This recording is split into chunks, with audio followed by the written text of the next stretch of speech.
Five out basketball, five segments, five takes. This is the podcast for NBA conversations. This is Five Out Basketball, and it starts in 3, 2, 1. And now we're going to debut a new segment. This is probably one of my favorite things to do because I am a big 2K My League team rebuilder. I love rebuilding teams. So we're going to debut that. We are going to call this 5 Out GM. I'll be right back because I need to get in a GM mode. I swear it'll be quick. It'll just be 10 seconds of silence. You guys can live with it.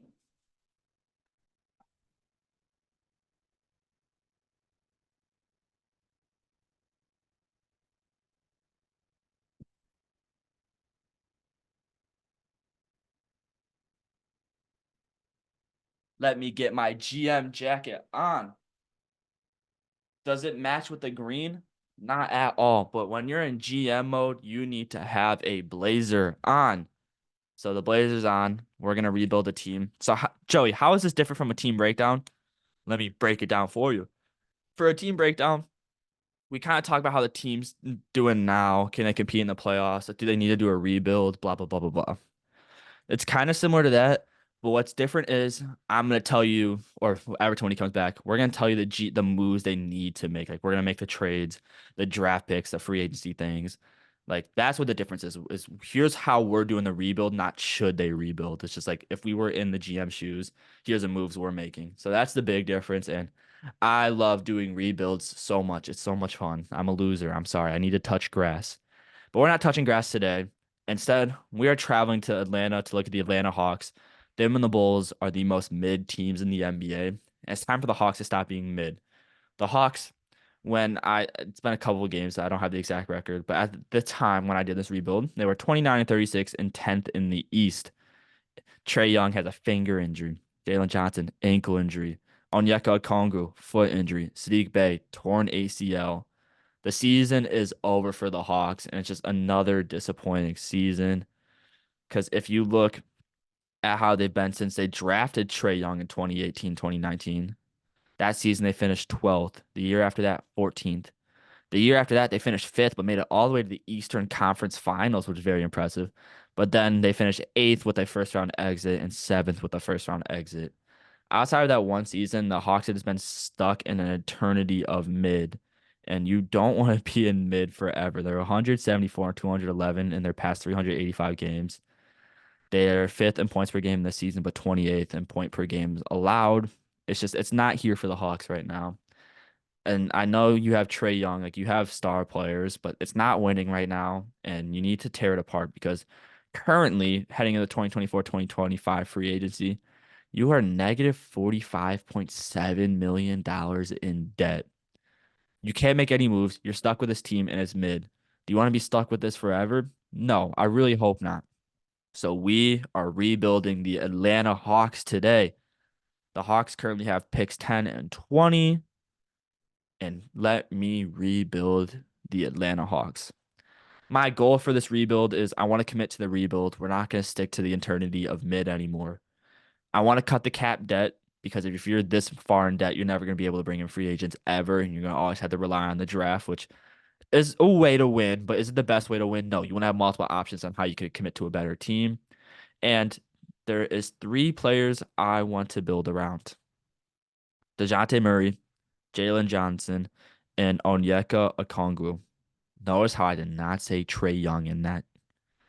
Trae Young is a star caliber player who's not going to win the Atlanta Hawks and has a ridiculous contract of 43 million. If you can't build around in this cap depth, it's time to move on. And that's what we're going to do. Because let's look at these contracts before I tell you the moves. Trae Young's making 43 million a year. DeJounte Murray 25.5 million. Clint Capella 22 million. DeAndre Hunter 22 million. Bojan Bogdanovic 17 million. Onyeka Okongwu 14 million. And then you get to like the rookie contracts and then some expiring ones in Sadiq Bey, Bruno Fernando, and Wesley Matthews. This team just has so many mid players making not mid money, making exceptional money. And that team's not gonna win with this method. It never has, it never will. So We're not going to completely tear it apart, but we're going to move on from a couple of these contracts. So let's get into the trades now that you know what the goals are and the current situation the team is in. This is a trade that we have been trying to manifest, I think, the whole season, and it would completely ruin my mock draft, but I would not complain because the Spurs are going to trade for Trae Young. I know it's a team that really hasn't been winning this season, but they have the assets to make the move and give Victor Wembanyama that second guy. And Trae Young dishing the ball to Victor Wembanyama is probably the dream scenario, probably the best guy you can pair next to Wembanyama. And that's a move the Spurs are ready to make. It's a team that's ready to. When you have Victor Wembanyama, you're ready to compete. There's no time to wait. Like start competing, and the Spurs can make that move happen.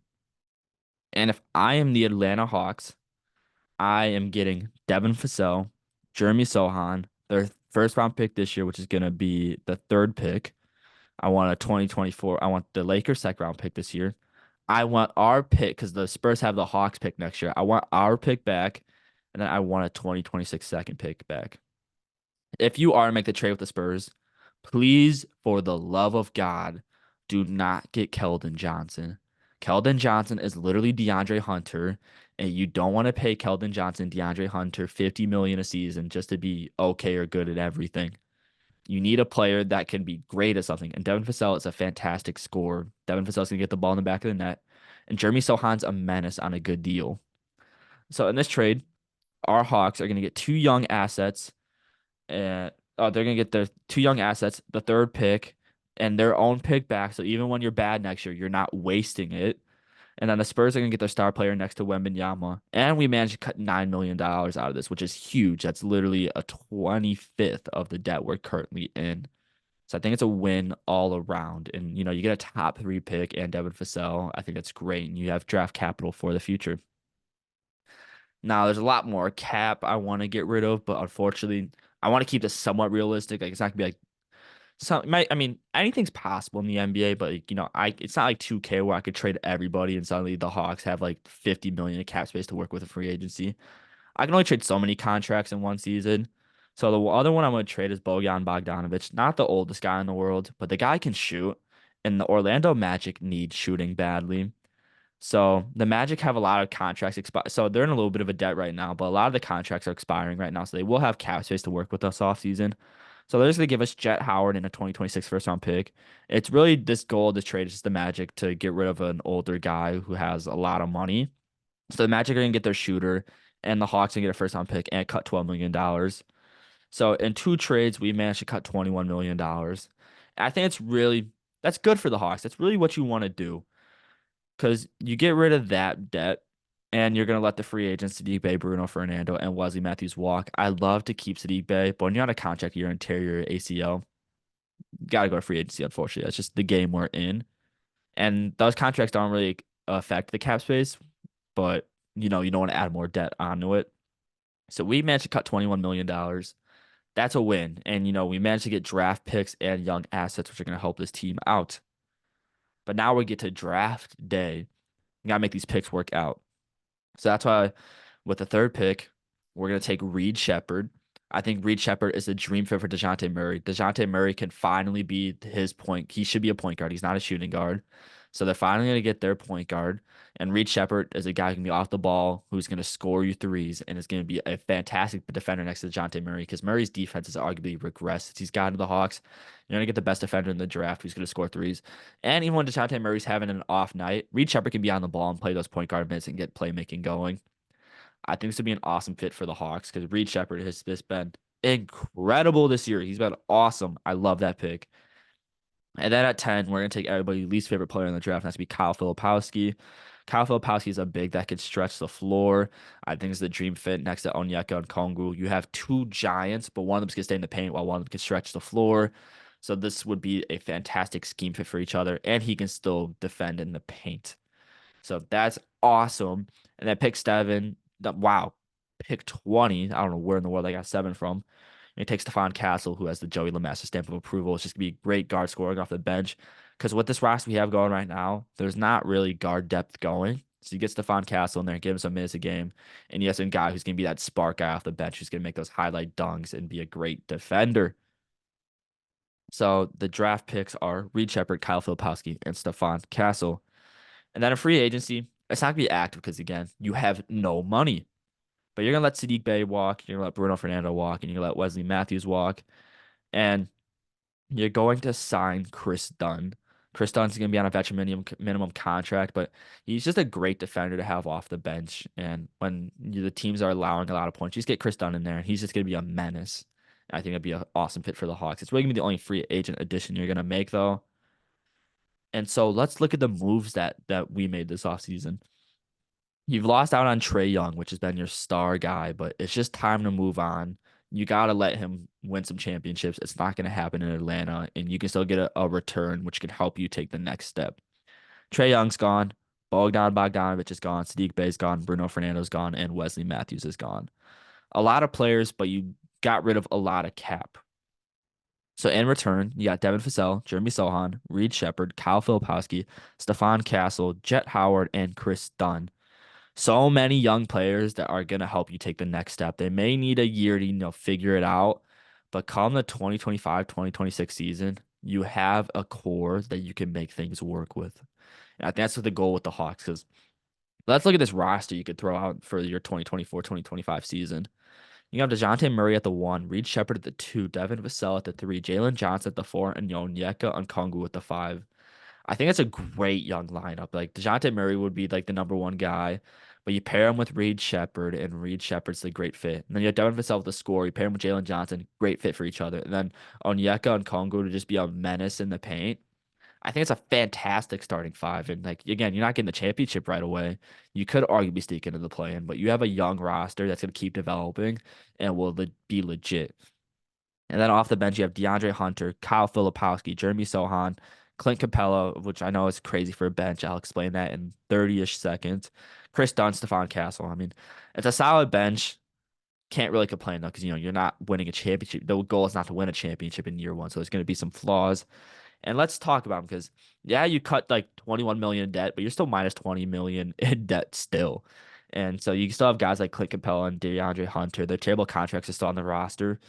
A plus though is Clint Capella, you only have 20 million for 1 more year, and then you let him walk. You don't need to pay him when you have guys like Onyeka Okongwu and Kyle Filipowski and Jeremy Sohan at the roster. He could walk, and he'll make an impact at some team on a cheaper contract, but you don't have to deal with that anymore. So that 20 million can move next season, and then you're still dead even.